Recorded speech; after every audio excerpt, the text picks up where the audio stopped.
Hi there, my name is Stephanie from Mommy Standard Time, where we save minutes and savor moments. Welcome to my channel and welcome to Vlogtober. So if you're anything like my daughter and you're wondering what on earth is Vlogtober, she said that was kind of a weird name for something. Let me tell you what it is real quick if you aren't familiar. So Vlogtober is a chance for all of us fall obsessed people on YouTube to share what we're up to in the month of October. And typically vloggers upload a new video every day in October, and I have high hopes that I'll be following suit. Every YouTube channel has kind of a different variation of what they decide to show in their videos. So later on in this video, I'm going to share what you can expect from Mommy Standard Time this month. But first, I thought it would be fun to do an introduction of me and my family, because when I was mapping out the videos for Vlogtober, I realized that I've never done an actual introduction of me and my family.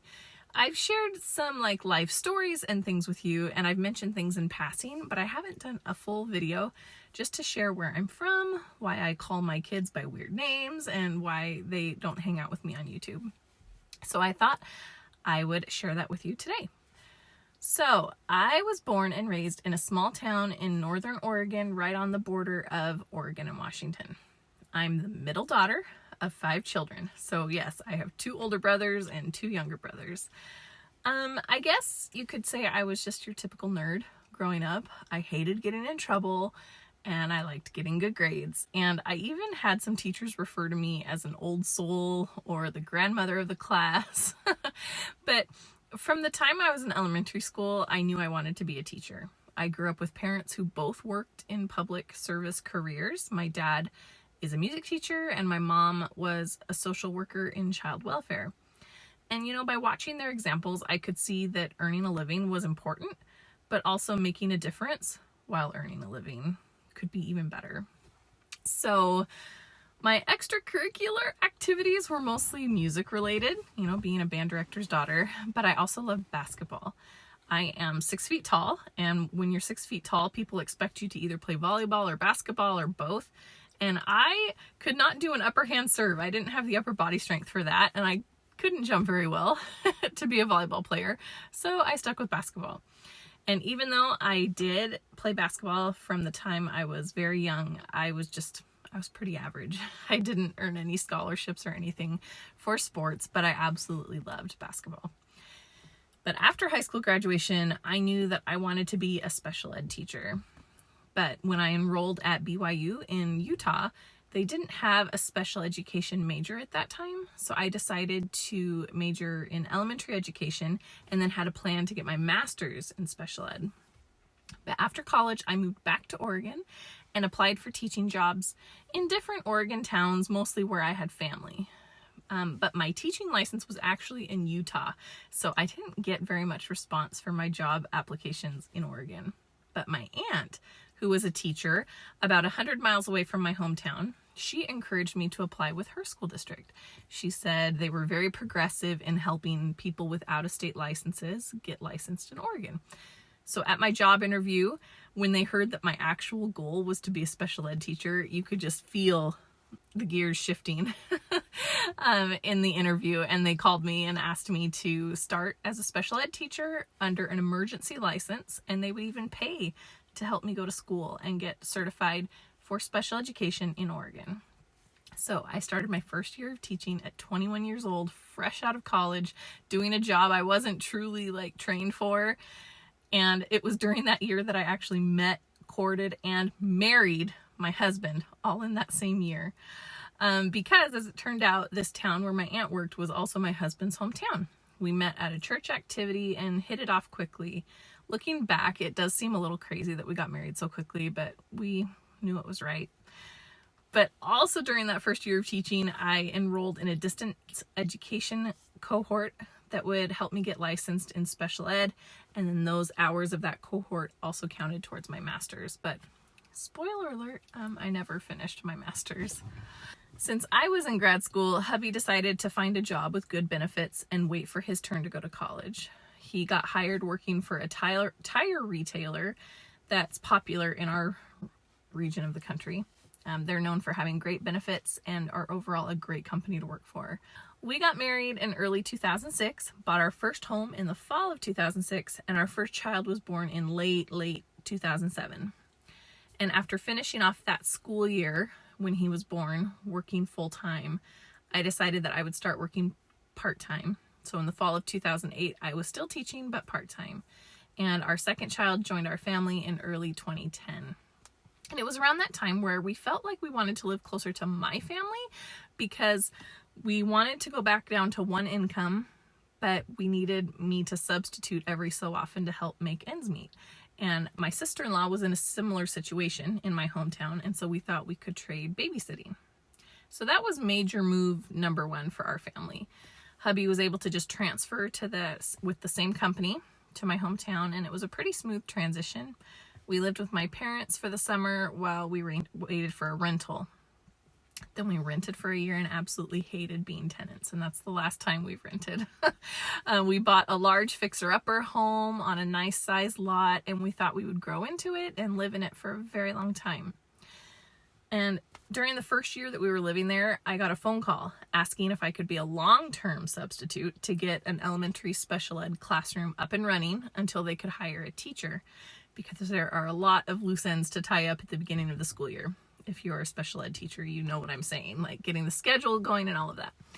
So our youngest was less than 2 years old. Our oldest was in preschool, and I just felt like it wasn't quite the right time, but I went ahead and took the job. And I fell in love with the school, the staff, everything. And I thought, well, I'll apply, and if it's meant to be, I'll get hired. And I did. And I ended up working at that school for a total of 4 years. And in my third year of teaching, I became pregnant with our third child and had her early in the fall of my fourth year of teaching. And that was the hardest year of my life up to that point. Without, going into a lot of details, but towards the end of that school year, spring of 2016, the only thing I felt peace about was that I needed to step away from teaching and take a year off. We knew that we wouldn't be able to support our family of 5 with a mortgage and consumer debt with just my husband's income, unless he promoted with his company. So we looked into having him switch careers, but there was no way for him to find an entry-level position that paid as well as his current job. So we looked into the promotion, and hubby's company, they have their own management training program, and it's very comprehensive. But one stipulation is that they have to transfer to a different store to start that training. So we started trying to sell our home, got it ready for the market while hubby was interviewing at stores to start his training program. But it felt like doors were continuously closing on him during that interview process. But every time he was told, no, not this store, he was told, oh, it'll be any day now. Be ready, have your bags packed. So we put our house on the market, and it was under contract almost immediately. So we decided, okay, Mom and Dad, we're going to come live with you again for the short term until hubby's promotion came through. But 6 days before we closed on our house, I found out that I had breast cancer. And so I know this probably sounds familiar. If you want to hear more about that story, I'll link the cancer video above because I have told the story before. So we lived with my parents for 9 months while I went through treatment, and hubby put his promotion process on hold. It was actually on my very last day of treatment that we got the call that hubby's promotion to the training program was ready. So our family moved to the Portland area and decided to buy a house in the real estate market there. It was a college town, and rentals were just sky high expensive. We made an offer on literally the only house that would work for our family in our price range. And we didn't realize at the time, but it was just around the corner from my younger brother and his new wife. He'd just moved there. So they had a baby while we were living there, and I got to be her daycare provider.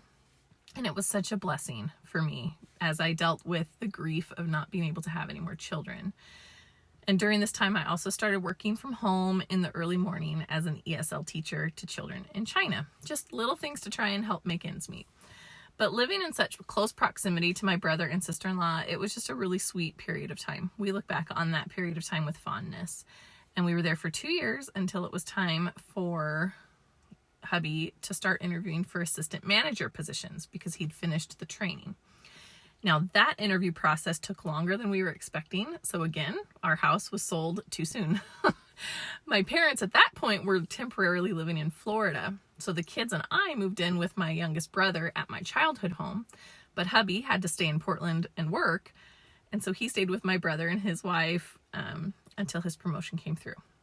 So we ended up living about 2 hours apart from each other for 6 months. And I decided to homeschool the kids because life was just in limbo. We didn't know, and I felt like I didn't want them going in and out of schools. So hubby's promotion ended up coming through in February of 2020, and we moved to Western Idaho. We were able to find a house that we loved in a great neighborhood, and we got all settled at the end of February, and the kids were itching to get back to public school. So we enrolled them in early of March 2020. March 2020. So yes, if you're doing the math, they literally went to school for 1 week and then the world closed down and they came back home. We kind of joked and called it a reverse spring break for homeschool. But we've been here for about 18 months and we absolutely love it. But we probably won't be living here for much longer because ultimately assistant managers are intended to become managers, and hubby will need to promote to his own store probably within the next year or so. So if you're doing the math, you probably noticed that our youngest child, our third child, should be old enough to be in school now. She was born in 2015. So you might be wondering if I've gone back to teaching, but I decided that the stress of working in the public school system is just not healthy for me. I might change my tune when my kids get a little bit older, but for now, I'm just not quite ready to go back to teaching. So what am I doing? Well, you've noticed probably that I'm not one to shy away from side hustles. I did teach ESL online. That was also a life is too short to be so tired all the time, so I stepped away from that. So around the time our youngest was born, I decided to start a blog just as a creative outlet. I was working full-time as a special ed teacher. I had 3 kids. Life was crazy, but I just needed something to channel my nervous energy that I had going on. So I bought the domain, wrote a few posts in the evenings just to decompress, and I got the website skeleton set up. But that was it because I got sick with cancer shortly after starting the blog. But as people kept asking me how are things going, I was getting random friend requests from people who genuinely probably just wanted to know if I was dying. I just thought, you know what? I will use this public website to keep family, friends, and acquaintances, distant friends, keep them all up to date. So what I didn't realize was that the posts I created during my treatment were being shared pretty often to other people going through breast cancer treatment. When I realized that people were finding those posts helpful, I decided to go ahead and keep my blog up and running so that other cancer patients could glean anything helpful from my experience. But keeping internet real estate up and running isn't necessarily the cheapest venture. So I did continue after I got through treatment, we got settled in the Portland area. I did continue to try more traditional mommy blogging just in an attempt to pay for the website so that it could just stay up there. But as I was taking courses and developing the skills for running and marketing a blog, I was also developing a friendship with my friend who owns her own marketing company. And as we talked shop one day, she asked if I would be willing to subcontract for her and help with Pinterest. And that side hustle has now gone on for 2 years or more and has grown to multiple clients outside of my friend and her marketing company. So once my youngest started school, I took on more clients and expanded my service offerings to be on Pinterest. And that virtual assistant business has become a nice source of income for our family. Now, in between my client work hours, I do try to squeeze in time to work on my own blog and then this YouTube channel. This channel is relatively new, but I see it as a way for me to share just in video form the things that I'm talking about on my blog. So now, talking about this YouTube channel, you'll notice that I don't show my family on my channel. Overall, I don't criticize or judge families that share their children's faces and activities in passing on YouTube. You do you. Like, I'm not going to criticize. But I do feel that there are some situations where kids are being exploited on YouTube. And I've discovered that there's just sketchy things going on in the YouTube world when it comes to kids. So my decision to not share my children and husband on YouTube is because it's my project, not theirs. And I feel like they should get to decide how, when, and even if they start their own public digital footprint. Now, I might be biased, but I think my family's pretty awesome. My husband and kids are hysterical, and I know you would love them if I included them on this channel. But this is just a decision that I made at the very beginning of my blog.